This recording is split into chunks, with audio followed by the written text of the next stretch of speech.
Good morning guys, welcome to Cars Under the Clouds. Today is Easter Friday. 2 days till the Easter Bunny arrives, giving us quite a lot to do because there's no shops open. Public holiday here in New Zealand. So what am I going to do? I'm going to tell you about this, our 2017 Mustang GT. 5.0 litre V8. What do we think about it? I was a little bit hesitant when I brought it, to be fair. Well, before I brought it, going from a Mercedes into a Mustang, I knew that I'd have some issues with build quality. And yes, it does have its shortcomings when it comes to build quality, and some of those I'm going to point out to you. But overall, we bloody love the car. It's given us something to go to American events like Beach Hop and Classics at Hopi. When we pull up, people let us in straight away.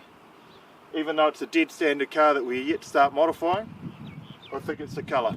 Ruby red really draws people in, gets their attention. And yeah, they love it. I don't know what to say. As you can see, it goes a little bit darker in the shade. When the sun hits it, that red really comes through. Wife chose it. This is actually her car. She needed the ruby red, and I don't regret it. No, it's a great car. So come with me. I'm going to show you around a few bits on the car, and yeah, see what we can inform you about. By the way, this is Callan. Say hi, Callan. Hi. This is my son. He's my youngest, 9, and the car enthusiast in the family. So when Henry Ford first created the production car, you could have it in any colour as long as it was black. Main reason for that was mass production. He wanted to turn cars out and keep the overheads down. So giving you less options, keep costs down, means they can produce the cars a lot cheaper, and that's where you get your value for money. These cars here are about 80 grand on the market here in New Zealand, brand new. Go to a European car, RS car and an Audi, AMG, something like that, you know, mid-hundreds, 200,000. So $80,000 for a 5 litre V8, putting out about 440 horsepower out of the box is pretty good buying, really. So although it has its shortcomings, which I'm about to point a few of them out to you, it is pretty good value for money, and you get a lot of smiles per gallon. Come on. So here's one of the things you get in here with your money. Brembo brakes up front, as standard. Pretty good. Stop pretty well. Haven't really had any complaints. Haven't really had to jump on them in any emergency situations. Nice to have painted them grey. Goes well with the ruby red. In the back, however, old Billy Basic. Cast iron. Haven't done anything, haven't really put any thought into that. But a brake's a brake, and a bit of paint will sort that out, I suppose.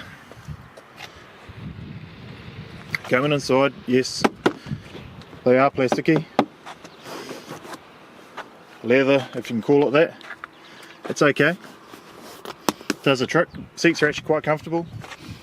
Electric. And then you get inside. You have a steering wheel. It's got cruise control, no adaptive or anything like that. And this is, in New Zealand, it's only going to be an issue, or Australia or anyone else who's got the right hand drive converted car.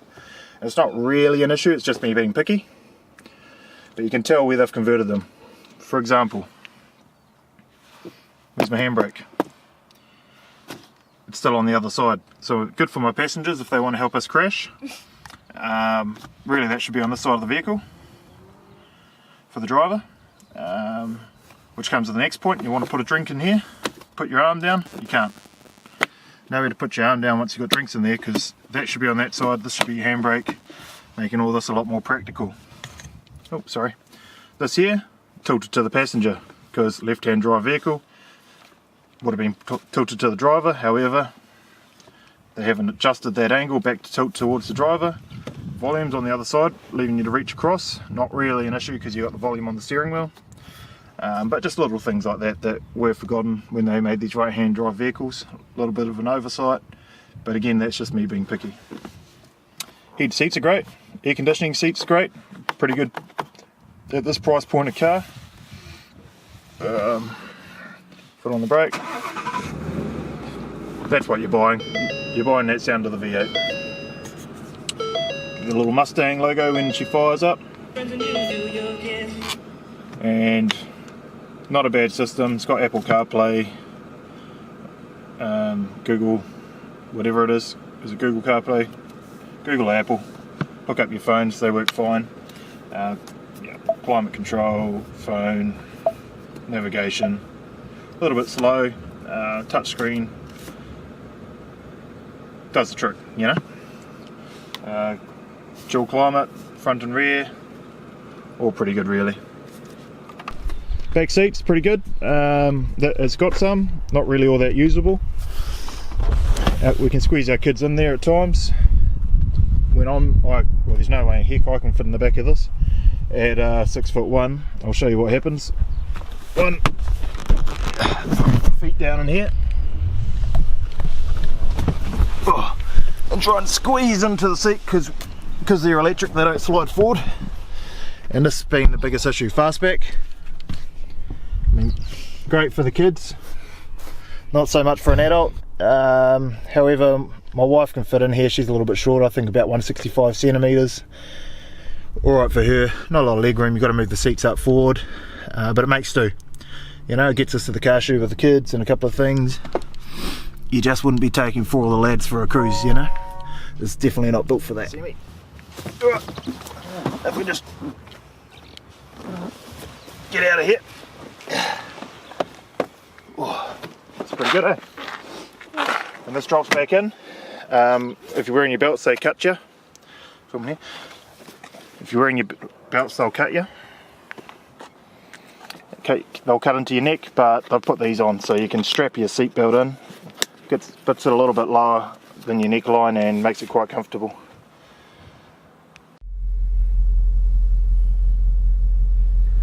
So flipped you over to the GoPro now. We're sitting inside the car. Oops, hopefully my finger wasn't just in the way. What they've done here, they got the old school steering wheel with the old gauges. The new ones go to all digital. We've got digital in the centre here, but it's quite neat having the big round circles and the dash with the air vents, the gauges, the controls, all sort of taking you back to those original 60s Mustangs. What do you think of the car, Kellen? I like it. What's your favourite part of it? Don't know. The car. Great review, great review. So yeah, as you see, handbrake's on the wrong side. Got a drink here now. Not great for my arm. Want to reach there. Not ideal. But you look past those things. Reversing camera does the trick.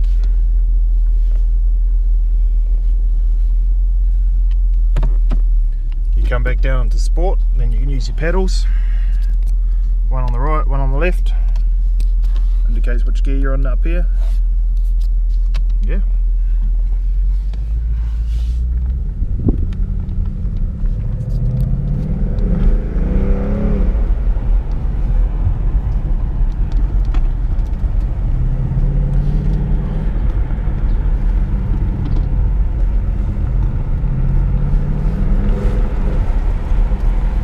Gets a little bit lurchy if you're sort of on and off the gas when it's in sport mode, etc.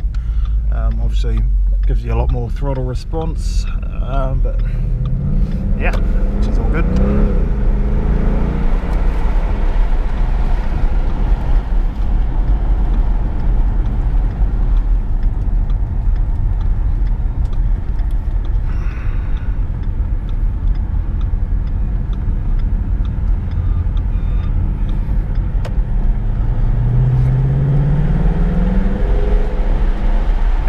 inside the car, she's pretty quiet. Just cruising down the hill here, don't even know there's a V8, just a bit of wind sound. So we're going to start modifying this car. If you got any ideas on where to start, I think we're going to do bit by bit, and we're going to, we'll do the work ourselves. We'll make a video of it so you can watch how easy it is to fit these parts and stuff if you're wanting to do them yourself. First stop, I think we'll take the resonator out from underneath. There's a number of different X pipe and H pipe options. I have no preference. Maybe if you guys comment down below if you've heard good, bad or otherwise, or if anyone wants to work in with us and has some stuff that maybe we could look at supplying, fitting, working in together, that'll be awesome as well. So yeah, open to options, but we'll definitely be filming everything that we fit, before and afters, how easy it is to fit, all the rest of things. So that guy there just gave us a big thumbs up. That's one thing you do get in this car, although they are a dime a dozen. People really do appreciate seeing a Mustang on the road, new, old or otherwise, so it is a bit of a head turner even in its standard state.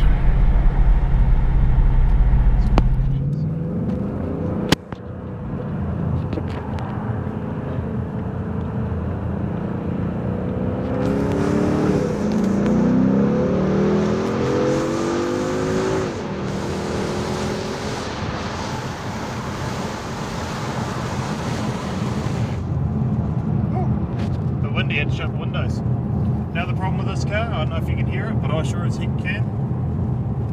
It comes back to build quality. Got a rattle in the back over there.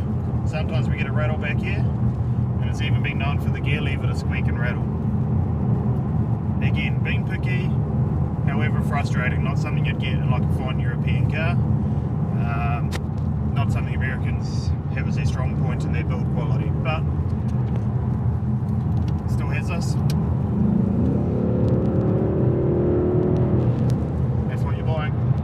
Engine, you're buying the body lines, and you're buying the thumbs up when people drive past you going, nice car, mate. Another thing we got on these cars, 11.5 litres per 100 k's, pretty good for a V8. One of my mates is pushing 500 kilowatts, so mid 7s I suppose horsepower out of his Commodore, and he's getting about 22 litres per 100 k's. Fair drinking the fuel down. We got this down to 9.8 on the road trip down to Ahopi the other day for Classics at Ahopi, just cruising down the motorway, sort of 100 k's, doing nothing special. Yeah, and you can't complain with that kind of open road cruising around town. It definitely bumps up, so this is still the same tank. We've bumped up to 11.5 because we've been bouncing around town a little bit. Overall it probably sits between 13-14 litres per 100 k's with town driving, which isn't too bad. Do you buy a V8 for fuel economy? No. However, we brought this as a daily driver. This is Anna's everyday car, and we do a few k's, so it is a cost you need to take into consideration when you're putting 2 or 3 tanks of gas in it each week. In reality we're not, we're probably only putting 1 to 2 because we've got our Volvo, which is pretty well our family everyday car, fits everyone in nicely and comfortably. I will do a video on that car too soon. Just took it for a service, and it hurt. Those cars are expensive to keep. Beauty of this, cheap. If you're not doing it yourself, which you could do easily, even the dealers are going to look after you. Better hourly rates, better parts pricing, all that sort of stuff. So cost of ownership on something like this, pretty good. Also, if you go back to your classic cars and stuff, went to beach hop, and the amount of people that didn't bring their cars because it was raining and the wipers might not work properly, or there's a leak in the roof, or who knows, multitude of problems, bumpy, uncomfortable. You buy something like this, you can show up to any of these events and the car is ready to go. You're going to push the button start and it's going to start.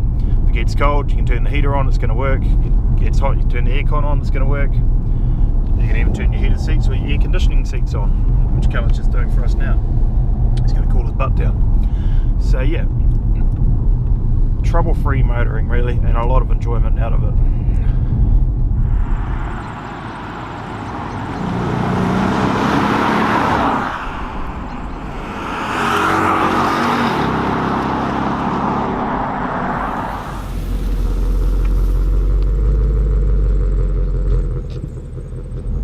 Alright guys, so yeah, I suppose that's a bit of a sum up on our Mustang. Like I said, we're going to start modifying this thing, so I think we'll start with an H-pipe or an X-pipe, and then we'll look at the rear pipes, because you've got to obviously get a bit more sound out of these things. It's currently Anna's daily driver, but she is looking at maybe going back into work outside of our business, so if that happens then this may become something we can modify a bit more, so it might get a little bit louder again if it's not something she's driving every single day. Lowering it, might drop a set of springs in it, and we're just trying to get a bit more use out of these tyres. We've only done 17,000 k's in the car, well the car has travelled 17,000 k's, we brought it at 12, so we brought a year old, done 12,000 k's.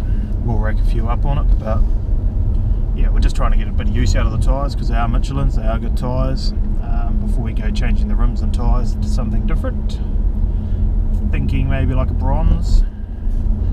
Everyone's got black wheels these days, maybe stay with the silver, but definitely go up to a 20 rather than the factory 19s. Yeah, maybe a boot spoiler, maybe something carbon, who knows. We're definitely open to doing things, but we do have a family, 5 of us in it, do run a business, and yeah, we've got some pretty high overheads at times, so we don't have a lot of money to be throwing at it. It'd be different if we were kidless. Clearly we'd have a lot more money and we could throw out our toys. So if there is someone that wants to work in with us and you know, get a bit of coverage on this channel and different things, we'd be more than happy to yeah, talk. If you don't want to talk, details are down below, and yeah, we'd love to hear from you. As for you guys, comment, what do you want to see us do to the car? If you've got any experience with these cars and good modifications that you've seen others do, or that you've done that you think we should do, let us know.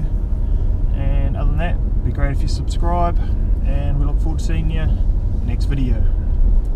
See you guys.